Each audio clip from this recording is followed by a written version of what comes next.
lang mag-melt muna yung plastic konti. Okay lang yun. Yan na. Babaw ko. Pwede di. Napupul. Sorry. Okay lang kahit mag-melt. Chill.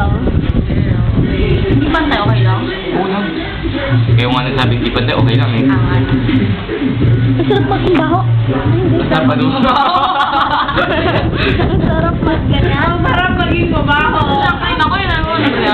Okay. Labas sa plastic. Kanya na tabi kang Keep up the pace. kaya actually pantay sa ura. Sorry, atin hindi ka pantay. Oo. Clear mo na. Transparent. Sorry.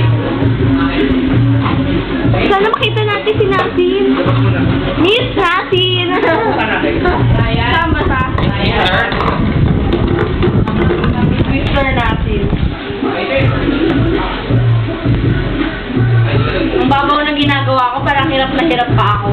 Ayun na si Janelle, katulong mo.